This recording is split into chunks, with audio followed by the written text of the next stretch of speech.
Good day. My name is Tim Chelpaty. I am the president of Veterans Office Solutions. Our mission is to train and hire veterans and to centralize all their physical and mental needs in one-stop shopping. Today's topic is the DAV, which stands for Disabled American Veterans. Our special guest is Kevin Dasing. In 1975, Kevin joined the Army and retired as a non-commissioned officer. Thereafter, he joined the Texas National Guard for 4 years. Presently, Mr. Dasing serves as the District 4 commander of the DAV, which includes southern New Mexico. Also, he presently serves as the Director of Veteran Benefits for Veterans Office Solutions. Mr. Dasing has a very extensive background in working with veteran issues. He was a member or an officer in these various organizations: the American Legion, Veterans of Foreign Wars, Marine Corps League, Sons of the American Legion, 40 and 8, the National Order of Trench Rats, and Blue Star Mothers. And so now it's a great pleasure to welcome Mr. Dasing. Good day to you, Mr. Dasing. How are you doing, Tim? Not doing bad for a Friday. Good, good. And what organizations are you presently working with? I work with all the organizations. I do, in some capacity. What I usually do is I'll go into one, run up the ladder in the different official capacities, help what I can do and all this. Then I'll move over to the next one. Right now, I'm with District 4 with the DAV, Disabled American Veterans. I'm their commander for them, and I'm going to work with them to get them situated and become a better organization. When you say you're the commander, what does that involve? Well, as a district commander, the state is divided into 6 districts, and mine is the largest. I have 5 chapters. Used to have 6 chapters, but I have 5 chapters in my district alone. Every other district has 2, or maybe 1 now. And so that's what it entails. I'm the South. We sometimes joke around that no one gives us, any rapport or anything, but we're doing very well in what we're supposed to be doing. And if you would, tell the viewership some history about the Disabled American Veterans. Well, Disabled American Veterans, at a Christmas party in 1919, Judge Robert Marks was joking around. He was a judge out of Cincinnati, and he said, we need something for disabled vets. 204,000 just came back from World War I, and no one represents them or anything. And he was a captain in the Army in World War I. He was also wounded too.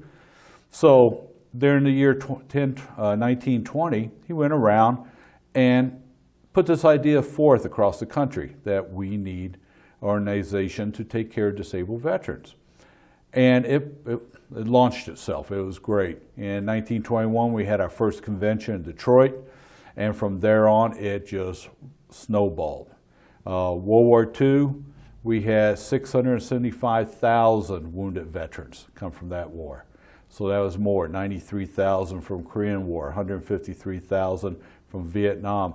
Even the Iraqi-Afghanistan wars, we got over 53,000 wounded from there too. And what does, excuse me, Mr. Dasing, what exactly does the DAV do for disabled, wounded American veterans? What we do is multifold. One, transportation. We transport wounded veterans or disabled veterans from the clinics, VA clinics, to VA hospitals, back to their house. We do that for them free of charge. Our drivers are volunteers, and we do this several times a week. The Las Cruces one, Las Cruces has 2 chapters. The one in Mesilla takes them from the Las Cruces area all the way to Albuquerque. The one in Las Cruces takes them from Las Cruces to El Paso, because we're the only county in New Mexico that's divided. Our county belongs to El Paso, while the rest of the state goes to Albuquerque. But we have to show allegiance to Albuquerque. But we do this. We take them all over. And if it's some other clinic, we can take them there free too. So other than transportation, what other services do you render for disabled veterans? Another service we do is veterans benefits. A veteran, he comes out of the military and he's been in sick call a bunch of times, had surgery done, broken knee, hurt his back or something in the military, comes out. Most time they just go, okay, give me some pills, I'll shake it off and I'll live like that. You earn the right to apply for disability from the VA. So what you do is you come in and see us. I have a board of veteran service officers that will talk to you, figure out what you need, and we'll put it on paperwork and send it up to the Veterans Affairs Benefits Office. That's where they sit there and look at it and go, yes, his back is broken or his back was hurt, he cannot function at 100%, we'll give him some type of disability. And they'll send it back and give it to him. That's what we do for free. It's a process that I'm working with one person right now. 50 years ago, he was in an airplane accident at an Army airfield. And he's just coming in now to say, hey, I need my benefits. Most of them, they don't think about using that time to get out. I'm a known fact. I came out, retired, threw my medical records on the VA desk and say, give me a call if you find something, I'm going home. And of course they called me and said, did you know you had this and this and this? And I went, I didn't know it. He says, yeah, you get disability. I said, okay. And that's what we do with these people. They don't know it at the time. They don't know until they're 60 or 70 when they go, I can't move, my leg doesn't work, I have to take all this medication. Then they'll come in and say, you know, I need to apply for my disability. And you go, why now? But we do it. Just a question, Mr. Dasing. Is the disability made retroactive or is it prospective? The day you walked into the VA and says, PTSD's a big one today. That's the biggest disability we have. You walk in VA and you say, I think I got PTSD. I'm having nightmares, flashbacks, and all this. And they go, okay, they write it down and go, that's nice to know, go home.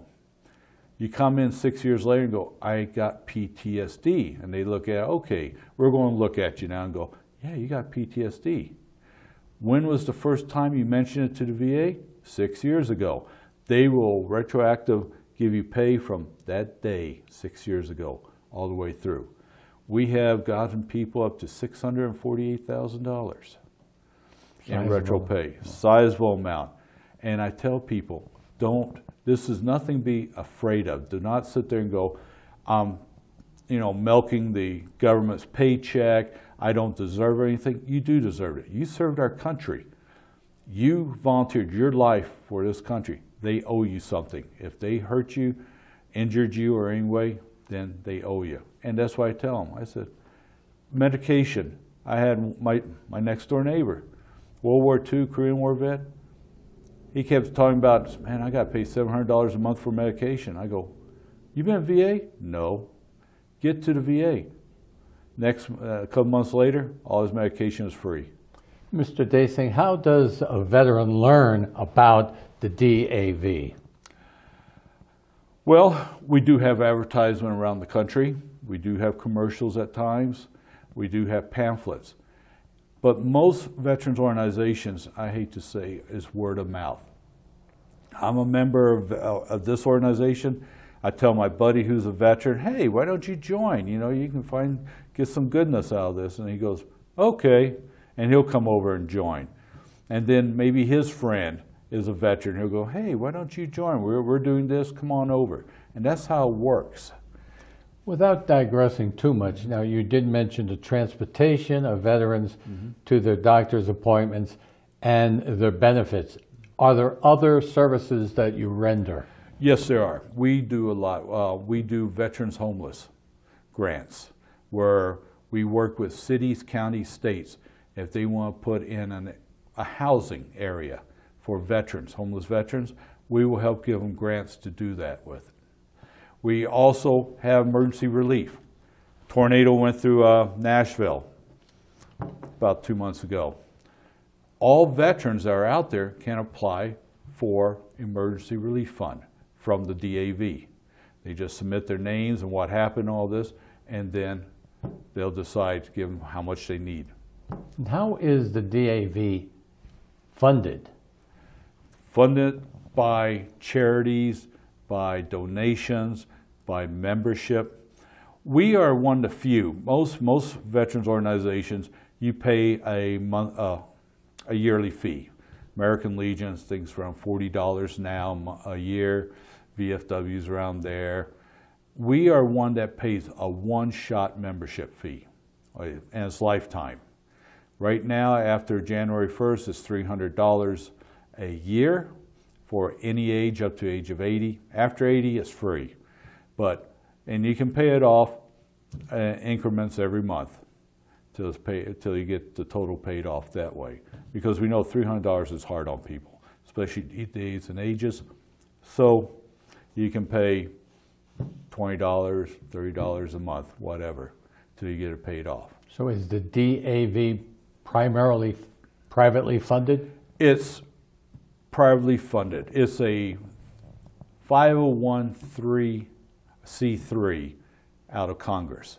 Congress took a bunch of veterans organizations, about 33 right now, and said, these are congressional veterans organizations.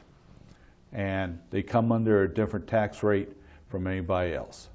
And Mr. Dason, would you describe for the viewership your district here in southern New Mexico? Well, my district's unusual. It's one of the largest districts. I usually kid around, it's larger than 9 states up north. And people go, really?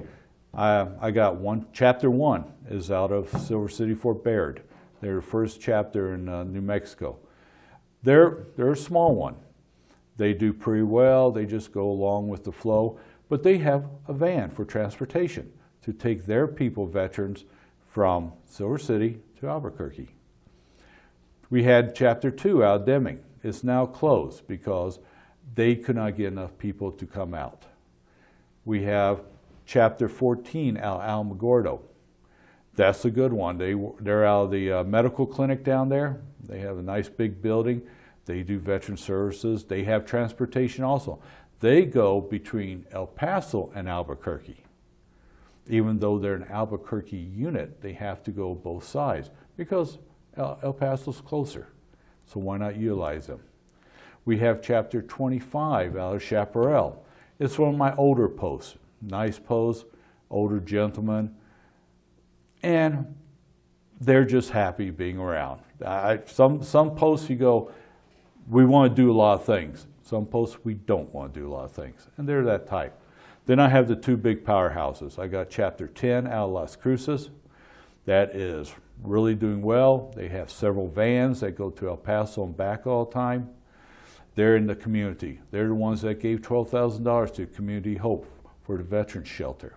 They're the ones that give scholarships at the Diana Community College for veterans, wounded veterans or injured, disabled veterans, to go to school with. They have given to a lot of other charities. We have 38 in Mesilla. The thing is, we can't have 2 chapters in the same city, so one had to go to Mesilla and one had to stay in Las Cruces. They have the vans that go to Albuquerque, and they pick up people along the route. Silver City might go to Hillsboro, or not Hillsboro, but over to TRC, and we'll pick them up at TRC and take them on up to Albuquerque. Can we take a momentary break here, and we'll be right back with our special guest, Kevin Dason, who will be addressing the topic of the DAV. Please stay tuned. Thank you.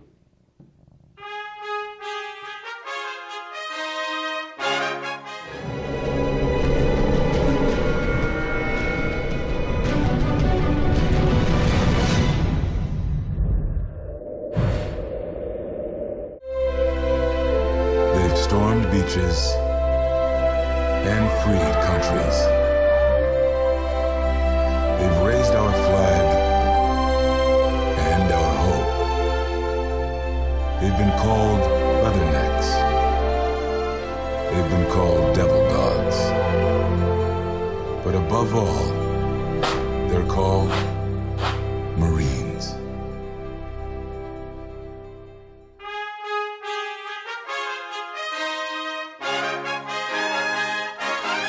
Again, welcome back. My name's Tim Chelpaty.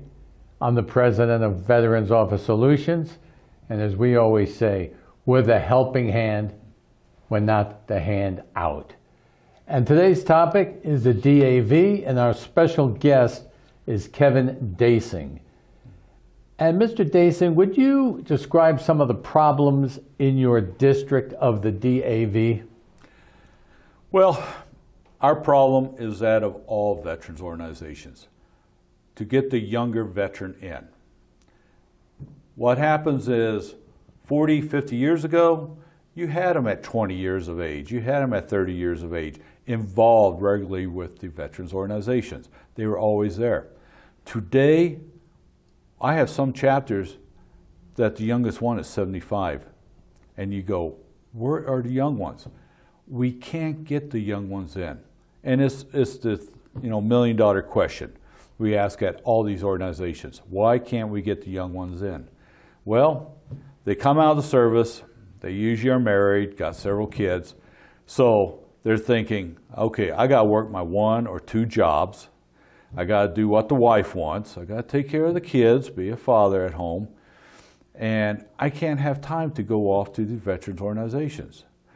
The price of it isn't much. Like I said, some of them are $30, $40 a year. We spend that for lunch sometimes. But it's just the fact of trying to take their time to work for us. And I always tell them, I just want you to join. I don't want you to work. I don't want you to come down and be at every volunteer social we ever have. Just put your name on the roster because it supports us, supports our people in Washington that lobby for all the stuff that you get. And Mr. Dasing, you made reference that some of these younger veterans have to work 1 or 2 jobs. Mm-hmm. Is that commonplace? That is very commonplace. You look at a soldier. Not all of them are computer technicians. Not all of them are auto mechanics. Most of them are infantry, artillery, armor. There's no jobs out here. How many times do we need to lead a patrol on a raid at the Walmart? You don't have that. So they're coming out with no jobs, or they have to work a menial job until they can kick their GI Bill in to go to college or a trade school to get trained in a profession that they can utilize. But even that doesn't work out so often because a lot of veterans have problems. And so sitting 4 years in college, a lot of them can't do that. They can't sit 1 year in college. So they're out on the street again. So they're working menial jobs, which means they have to work more jobs to take care of their family. So Mr. Dasing, if I may ask, most veterans cannot find jobs that pay a livable wage? We're about 50-50 on that. We are. The ones that had a good profession in the military can come out and find a good profession on the economy. Because military training is about the finest training there is. The military will train you in things till you know every little piece of it. But the other half that were in the combat arms or the fun and sun jobs we used to call them, they come back with nothing. And so they're the ones that are working hard trying to figure out how to keep a lifestyle like they had. Mr. Dasing, is it difficult for a veteran to transition from a military culture to the private sector culture? Yes, it is. No matter what they say, it is. Because in a military culture, you're regimented. You have somebody above you telling you what to do as they have somebody above them telling them what to do. So 5 o'clock I do this, 7 o'clock I do this, 8 o'clock I do this, I go down and do this on my whatever I have to do for my job, I go to lunch, I come back, you're told what to do. You don't have to put a lot of thinking into it, you have to do a lot of work, that's it. And so when you get out and you come to a civilian lifestyle where in the Army it says at 0800 you will be here. Out in lifestyle out here, 8 o'clock, 8:15, 8:30, maybe sometime in the morning they'll show up. And Mr. Dason, can you explain what the overall plan of the DAV is concerning what you're doing with veterans? The DAV is the only organization that you have to be a disabled vet to be a member of it. You have to. You can be 0%. You can be just applying for disability in the DAV and still be a member of DAV, or get 0% and still be a member. You don't have to have 100%. So you're part of us. What we're trying to do with you then is to get you out there, get your benefits. First of all, get your benefits, because it helps a lot. I tell you this, at 10%, which might be ringing in the ears, tinnitus is 10%. You get $110 disability a month. Okay. If you're 100%, you're getting up to $3,000 a month. And this is all tax-free. So that helps them with their jobs. Now we're trying to get them into the area where let's get a job for you. Let's get you trained. Let's get you out there where you're a pliable piece of the community where you will be working and you will have a job. And Mr. Dason, can you explain to our viewership what obstacles you encounter in implementing your programs? Well, the first one is the civilian world thinks, you know, not the whole civilian world, I hate saying that, but a lot of the civilian world thinks that guy has PTSD, he's going to go off on us and kill everybody in the warehouse. That's the first thing they think, you know. So they're afraid to hire you. It's like, well, you know, can you come back some other day? That's basically with the ones that are combat arms. You know, the guys who aren't trained except for war, that's what they get all the time. You know, you're going to flash back on us, I don't need you around here. The other ones that are well trained, they do take them in, but they're always afraid that PTSD is going to rear its ugly head. And Mr. Dason, you're a member of several veteran organizations. Do you encounter the same problems in those other organizations? A veteran is a veteran, period. If he's with the VFW, American Legion, DAV, Marine Corps League, whatever, he is a veteran. He comes from the same piece of cloth as all of us. So he has the same problems. I don't care if it's a Marine, Air Force, Coast Guardsman, or soldier. They come out with these problems. And that's why we're trying to instruct the civilian world. Yes, some of them do have problems. And we as disabled American veterans try to take care of them. We're the ones that, okay, you got PTSD really bad, you're not going to function. We'll go and get you 100% disability so you can stay at home, but you're going to be able to live. The other ones that have no PTSD, they have a bum leg, they have a bum back or something like this, we try to get them to the workforce and tell the employers, this guy is a good guy. He's well trained, he's well disciplined, he knows what to do. You can tell him the mission and let him go by himself and he will do it. And that's who we want you to hire. Don't hire, you know, you got civilians out there, hire the veteran. We're all good at giving veterans discounts and, hey, thank you for your service and that. But the real part of it is how do we get him employed? How do we work with him? And that's the problem. Mr. Dason, I saw in your resume you were an advisor to former Congressman Stephen Pierce for 10 years. What did you do as an advisor? Well, we will come up with things that are needed. First of all, we had people in every city in the district that would advise us, hey, this is going wrong here, this is going right here, this has problems. We would tell him so he could go down there and put the fear of God in people. Just tell them, hey, this is the way it needs to be done. He has gone up to the Albuquerque VA hospital many times and talked to them, and also El Paso, telling them this is what you have to do, straighten your act up. Also, we advise them on things like service dogs.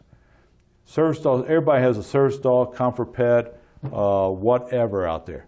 Are they trained? Are they uniformly trained? Are they uniformly licensed? What? We're working on that to get that done. I heard his the new congressman, has a bill up there, or co-sponsored a bill that will do that for service dogs. We also bring up other things on there that he needs to do. But it was a lifestyle that kept rotating. And Mr. Dasing, do you see Veterans Office Solutions playing any type of role in solving some of the present problems you are encountering? I do see it. What it is first of all, we got to get through the stigma of hiring a veteran. We do. And VOS will do that. They will take a veteran in. And in fact, I heard their workforce wants to be mostly all veterans. So that'd be really good. So we can have veterans working with veterans. I tell you one thing, when veterans are working with each other, they're more proficient, they're more disciplined, and they get things done because they're back in a military regime where that's how it worked, and that's how we get it done.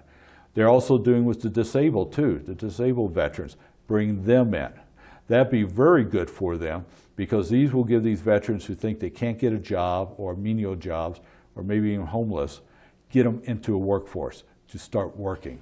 And the fact that Veterans Office Solution would pay a livable wage, do you find that to be beneficial? Well, that's what we all need. We all need a livable wage. And this will be really great for them because then they don't have to worry about where's my next meal coming from or how I'm going to pay the rent.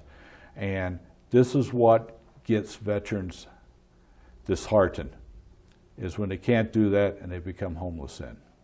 And the fact that Veterans Office Solution will have one-stop shopping for their mental and physical needs, do you think that would be beneficial? That would be the most excellent thing we ever had.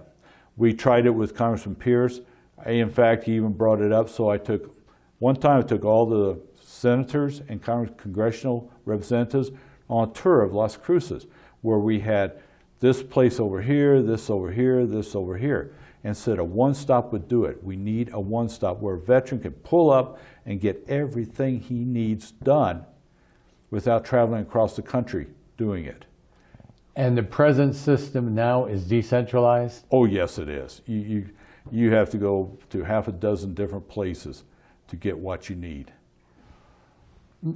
We'd like to thank you very much, Mr. Dasing. You were very informative. We appreciate the great services you render on behalf of veterans and for the military personnel. We would like to thank our viewership for tuning in, watching. As we say at Veterans Office Solutions, we are the helping hand. We're not a hand out, we're a hand up. And as Mr. Dasing made reference to, we will pay a livable wage. We will have one-stop shopping so that all the physical and mental needs are done in one location. We appreciate your viewership. Again, if you have any questions, please call us at Veterans Office Solutions. The number is 575-523-8500, or send us an email at veteransofficesolutions@gmail.com. We appreciate it. We will be happy to talk to you. Good day to you.